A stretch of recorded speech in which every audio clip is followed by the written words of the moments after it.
ఇవాళ ఈ మగవాళ్ళందరూ 15,000 తీసుకున్నారు కదరా అమ్మఒడి ఇంకల్ని. అయాలు వద్దనొచ్చుగా. 18,000 తీసుకున్నారు కదరా 45 సంవత్సరాలకి మీ తల్లులకి. అయాలు వద్దనొచ్చుగా. రాయకపోతే ఎగబడి రాపించుకున్నారు కదరా. మాకు రాలేదని. మగతనం అయాలు యాడికెళ్ళింది. ఓటు అయ్యక ముందే రాపించుకో దెంగి తీసుకొని తిన్నారు కదా ఇళ్ళల్లో. మరి పిల్లలకి తల్లులకి అన్నీ దెంగి తిన్నారు కదా. అవి ఊరికి వస్తాను నేను డబ్బులు. వాడు మడ్డ కూడా సరిపోయి జగన్ మడ్డ అంతే కదా. ఇవాళ నా కొడుకు జగన్ నా కొడుకు అని తిడతారా నా కొడకలారు. మీరు వాడు మడ్డకు పుట్టబట్టారా దెంగి తీసుకొని తిన్నదన్నీ. ఒక్కటే నిజాయితీగా మాట్లాడాడు.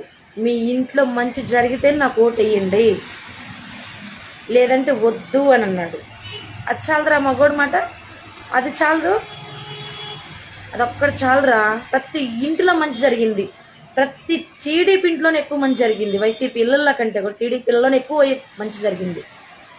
అది మీకు తెలియపోయినా మీ ఇళ్ళ ఆడవాళ్ళకి తెలుసు, మనస్సాక్షి తెలుసు. నా కొడుకులారా డబ్బులు దెంగి తిన్నారు కదరా.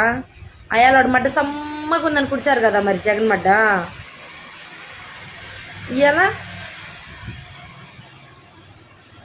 ఇలా ఏం చేస్తున్నారా. ఓటు వేయక ముందే దెంగి తీసుకుని తింటున్నారు కదా అన్నీ. అయాలు గుర్తొచ్చినాయి పథకాలు మీకు. రాయికి పేరు రాపించుకున్నారు కదా ఎగబడి.